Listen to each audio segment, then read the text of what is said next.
Okay, so I have a video for you, but, guess what? I have an update for you with regards to the hashtag Everything is Sexist series, and specifically a video that I did a few weeks ago. Woman made up rape and sexual assault claims against 15 different men and sent an innocent man to jail for 7 years. She was convicted. She was found guilty of 4 counts of perjury and 4 of perverting the course of justice following a 6-week trial at Southwark Crown Court. And I do apologize, this article was posted several days ago. I only just saw it now when I was looking through stuff and catching up on everything that I missed when I was on vacation. I will try to do updates periodically depending on when it is that I get them for certain videos that I do that revolve around the hashtag Everything is Sexist hashtag. But as of now, this is the first update that I've received, so awesome sauce. If you would like to read the full article, it's in the description. Be my guest. But we're not going into that today. Today we are doing something more fantastic. However, before we get to that, I have one other thing that we need to do. Remember when I said we were going to take a vote on what it is we were going to name Little Red? Today we're going to be reviewing the movie Logan from a feminist perspective, so buckle down, fam. Let's get going on cracking down on this patriarchal example of toxic masculinity. First off, disclaimer, I have never seen an X-Men movie before, nor read a comic book in my life, but I feel uniquely qualified to talk on this subject because, you know, I saw the movie. Since I'm doing, updates and stuff, I would like to announce the 4 names that you guys have given me that I liked best to name our special friend without a name thus far. And here they are, the names you will be voting on.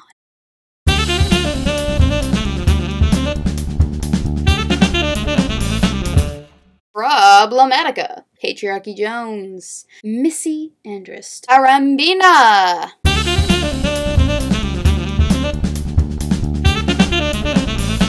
Now, while we were having a bit of fun with shenanigans, I thought I'd talk about one of my favorite all-time things in the whole wide world.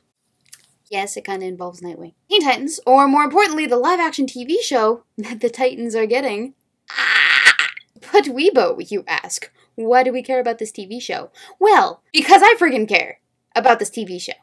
I have an opinion, and by gosh diddly, I will voice it. Hashtag just First Amendment things. But more importantly, I care about this TV show so goddamn friggin' much that I am going to make an entire video convincing the casting directors that they need not fulfill any diversity quotas to virtual signal about how inclusive they are with this TV show whatsoever, because diversity, thy name is Titans already. You'll see what I mean in a bit. This is my plea to cast the characters and to cast them right, as this will be the first ever live-action Titans on-screen portrayal, which, unlike with previous iterations, where they were only voice actors, we need to worry about such things as appearances, personality, and on-screen acting chemistry, because they are what sell hardcore fans, such as myself, on the characters. Too much, and we get Tobey Maguire face.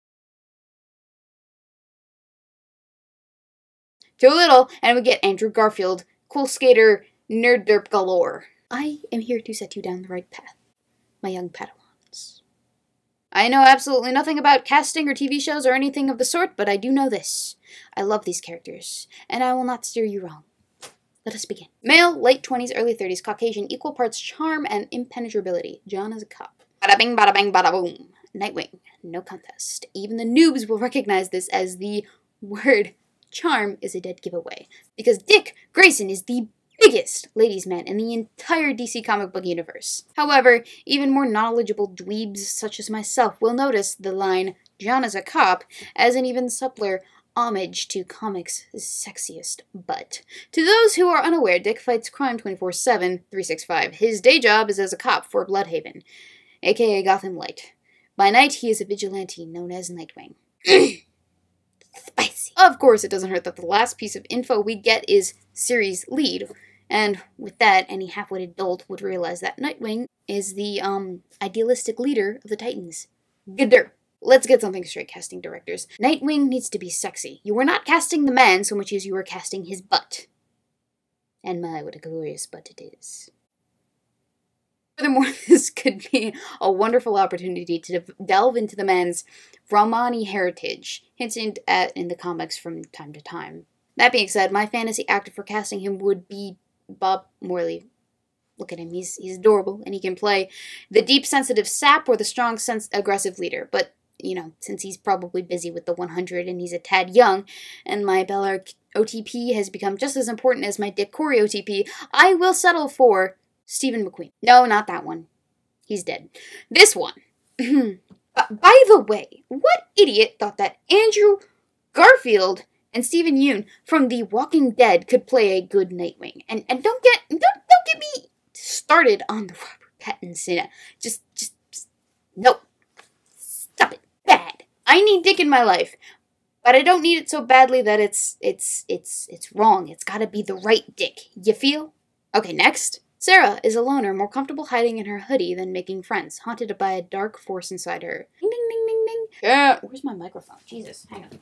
I can't find it, so I'll use my hairbrush. Ding, ding, ding, ding, ding. Can someone say Raven? Okay, so since Raven is half demon, half human, she's already mixed race. And you just couldn't tell unless gray, pale-looking fucking skin was any indication. She's a no-nonsense tough bitch, but she's also got the most monotonous personality because, you know, demon half father and half demon father person and emotional controlled powers, hence resting bitch face all day, every day. However, whoever plays Raven needs to be able to intimidate people with a look and a sullen silence, but also needs to be able to lay down a brutal one-liner to end all one-liners like it's the law. Because, as we know, half the battle is in words, the other half is in beating your enemy to a pulp, but that's neither here nor there. And you know who's got just the bitchy, monotonous look down? Pat, the lovely Taissa Farmiga. I think that's how you say her name. I could be completely wrong. You may recognize her from such series as American Horror Story, where she played a loner more comfortable hiding in her hoodie than making friends, and was also haunted by her dead serial killer boyfriend. But that's besides the point. She'd be a good Raven. She's beauty, she's grace, she will punch you in the face. My second choice would be the beautiful Aubrey Plaza, aka April Ludgate, from the hilarious mockumentary Parks and Recreation. If you haven't seen it, 10 out of 10 would recommend. Go watch it. First season, kinda slow, but it picks up after that, definitely. Oh, yeah. Up next, who do we got? Casey is a tall, stunning woman. Her beauty so magnificent, it's almost inhuman. Elegant, refined, and mysterious. Ya glorious bastards couldn't be more obvious if you tried, could ya? Almost inhuman. What does that tell us? So we have our next diversity fill, the illegal alien Miss Coriander of the planet Tamaran from the vegan star system. However you cast, Corey's got to be clever, poised, graceful, sexy, naive, depending on how long she's been on Earth. But overall, she's got to have the chemistry with Dick. Because my OTP is everything to me, and if you fuck that up, then I've been waiting 12 years of my life since the OG Teen Titans animated TV show got cancelled for an in-depth on-screen portrayal of my two favorite lovebirds for nothing, and it's just... I'm gonna have to wait another 12 years to fulfill that fantasy.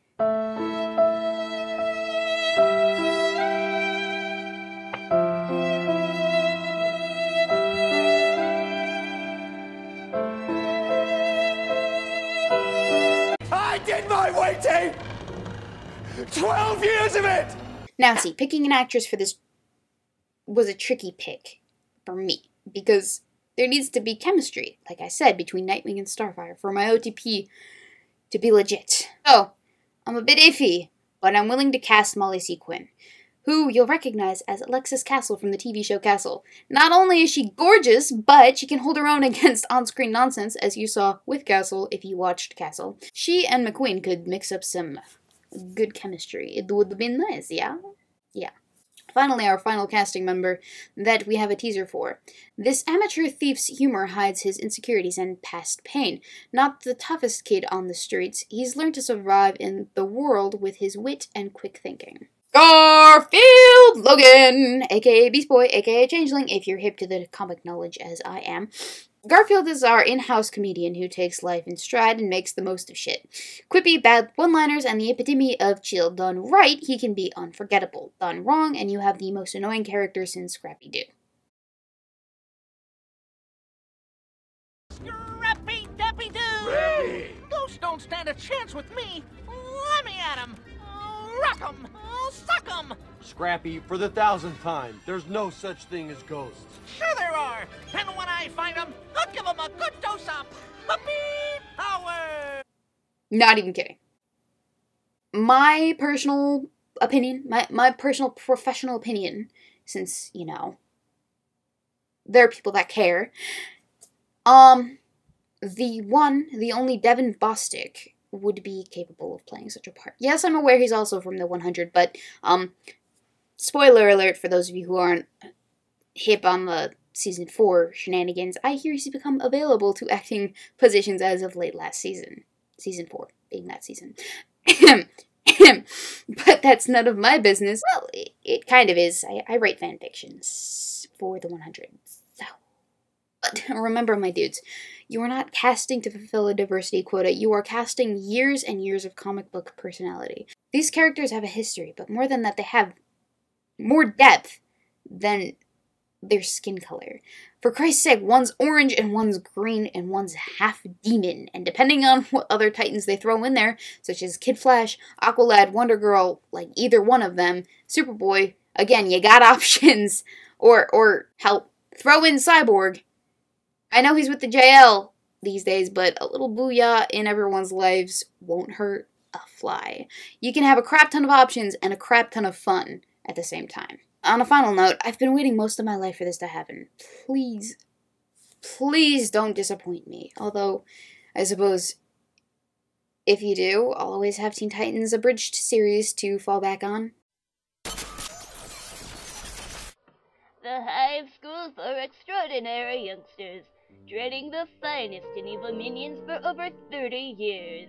Let's take a look at this year's top 3 graduates. First, we have Gizmo, a dwarf with a magic backpack that violates the conservation of mass.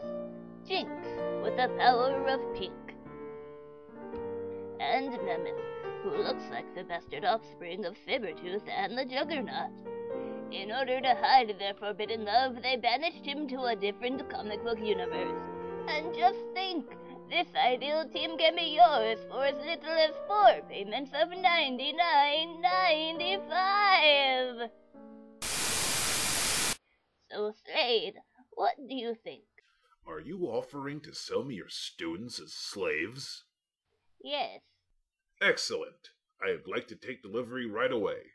I can use them to destroy my greatest enemies, the Internal Revenue Service. They're not allowed to fight the IRS. It's a union thing. Crap. Then just have them go kill the Teen Titans or something. Titans, let's go! Or, you know, fanfiction.net.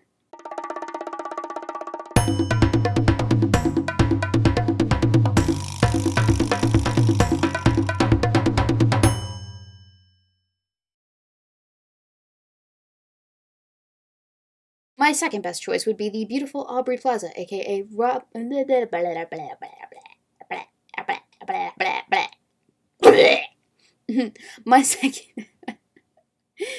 My second best choice would be the beautiful yet intimidating Aubrey Plaza, aka April Lubgate. Jesus fuck!